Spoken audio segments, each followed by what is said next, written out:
So I was in school during the time where they told you had to go to college, right? You either had to go into the military or go to college. And those were your choices. If you wanted to be a mother, if you wanted to not do that, that wasn't acceptable. Everybody went to college. Or you went to the military. And those were really the choices that you gave, but they really didn't put a lot of anything into trade schools. That wasn't anything you did. The people I know who did trades all went to like the technical school in the area, and then they graduated with their trade and they just went on and did their trade. And now we see that there's kind of a shortage of people in trades because that wasn't really popularized for a very long time, probably like 10, 15 years. They didn't push trades at all. And now we're seeing the result of that. So I think that that's something that would be beneficial. That's something that would be helpful. That's something that helps, that pays very well. A master carpenter, oh my goodness, electrician, a plumber, those jobs pay incredibly well. But do masonry, do a whole bunch of different things. If you know how to work in a body shop, I mean, to me, it's the lost art of working with your hands. We've become way too much of a digitized society. I'm in commercial real estate. Jen is an extremely gifted crafter as far as I'm concerned. Thank you. What do you craft? I do a lot of different things. I either work with dried flowers and resin. Sometimes I do a lot of paper collage. I turn suitcases into ottomans. I do like a mixture. But I was going to tell you, Peter, speaking of trades. So my younger son, I have two boys, is actually at this point contemplating learning watchmaking. And like watch for me, I forget what it's called. It's like, it begins with an H, where it's like you learn watches and clocks and you could get Rolex certified and all this stuff, right? Very and cool. He's considering doing that because college is not for everybody. You know what I'm saying? Mm-hmm. No, I absolutely understand that. College from my experience, and I went to Rutgers University. Yeah, whatever. Well, I mean, our founding fathers, for instance, John Adams, went to Harvard. He went there for like 2 or 3 years, and then he did an apprenticeship. That's what college used to be. I think that college, regardless of whether you're going to an Ivy school or a state college or even a JUCO, it's all about what are you going there for? Like, to me, I think college is great if you're going there with purpose. I think if it's a field of study that requires a degree, that's it.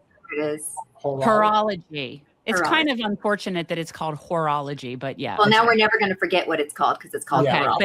But it's watchmaking and fixing watches and clocks and that stuff. And like I said, I think these conversations are very important because the one thing we've learned over the past several years, especially in the Trump, even Bernie era, is that everyone wants to be in their niche groups and not talk about hard issues. I think it is imperative that we talk about these hard issues. Let's conclude the conversation with an issue that I have no doubt that we agree upon.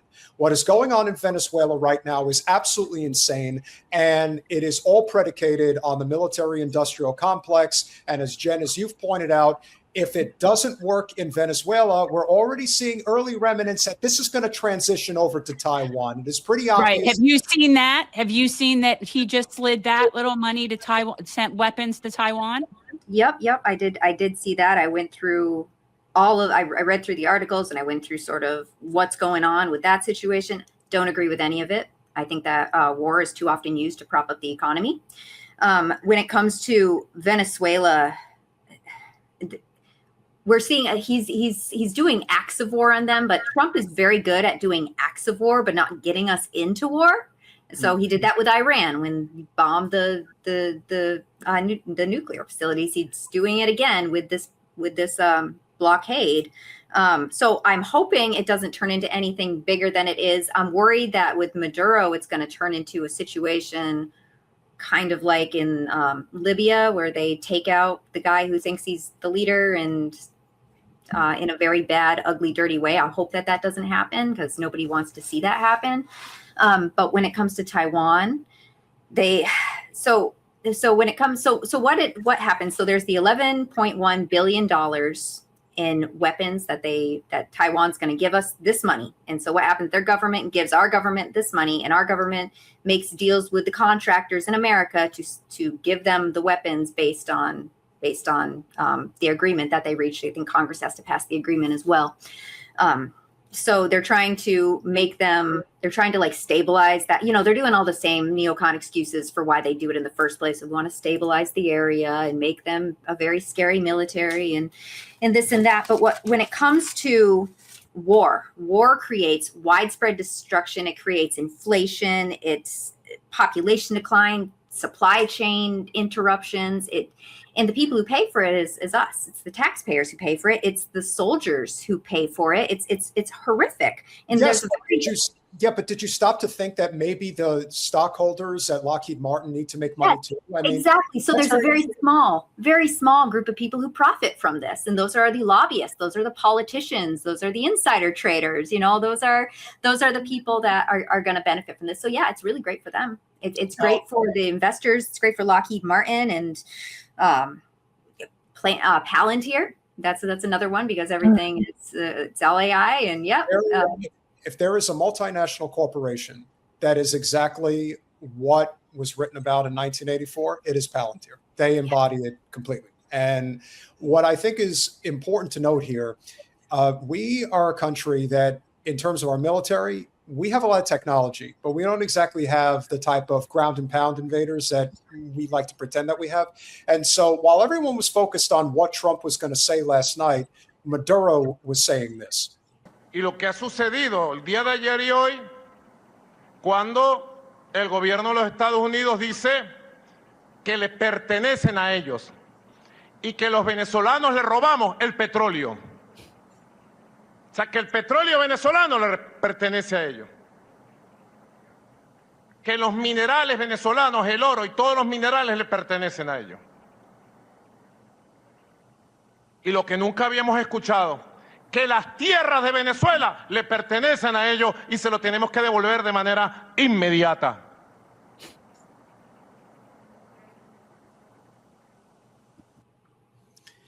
One thing I want to point out here, and I know, Jen, you have a thought on this. Oh, I have thoughts.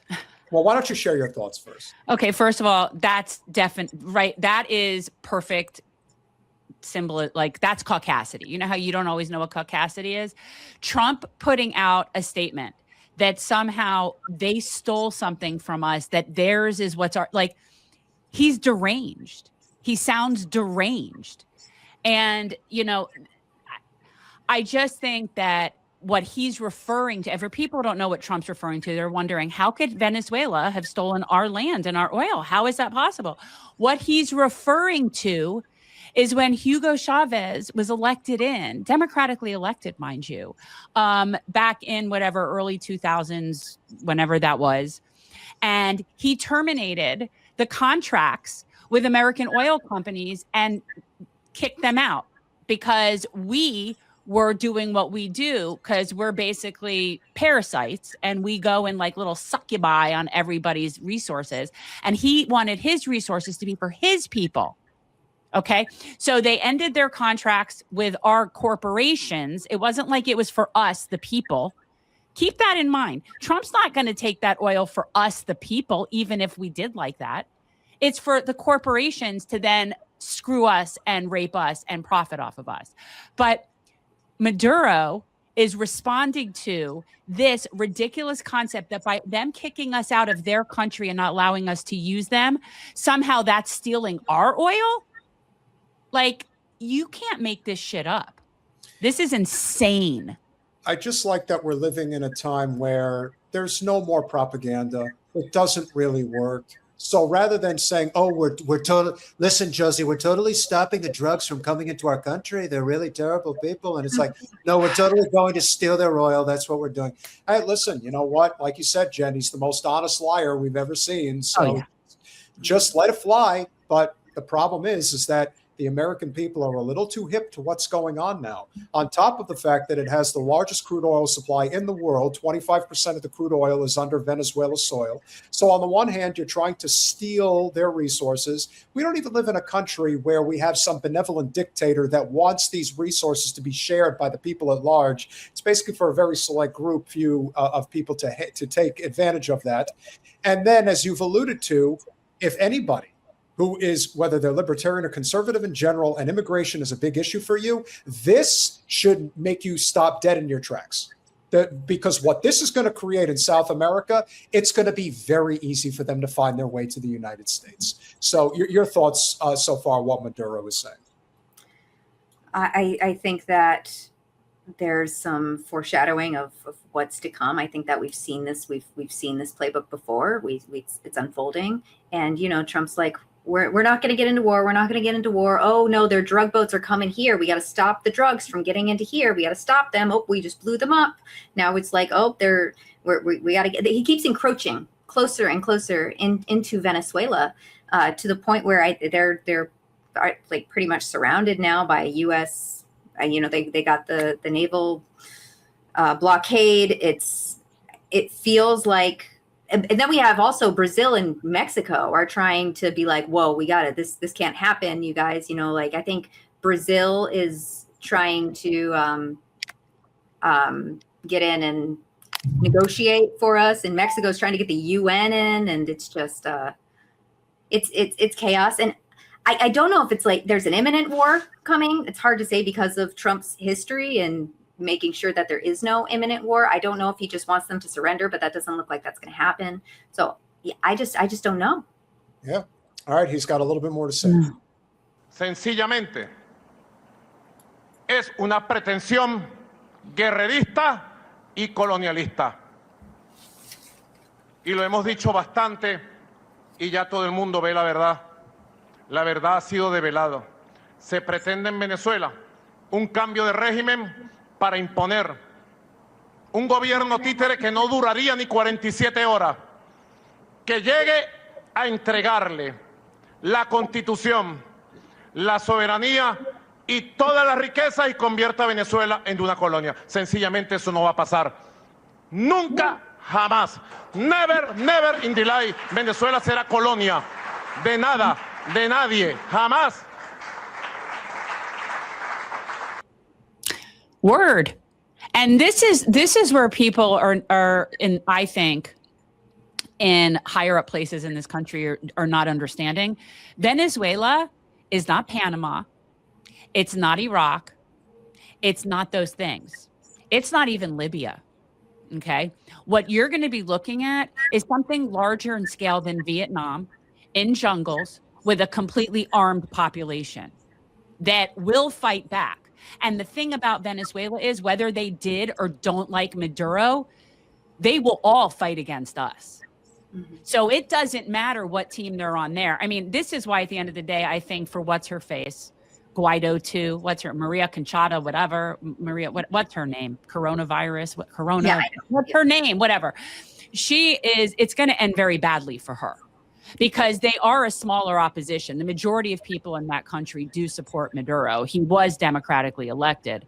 And so at the end of the day, when this all goes badly, and it will go badly, people like her, it's not going to end well in her own country by her own people. That's what I think is going to happen. Well, not only that, but you're also facing a situation here where the average American's looking at this and saying, oh, this is just, it's war profit. It's oil for the multinational corporations. There's no other reason for this. This is not something where Venezuela is in any way, shape, or form a threat to the United States and its sovereignty.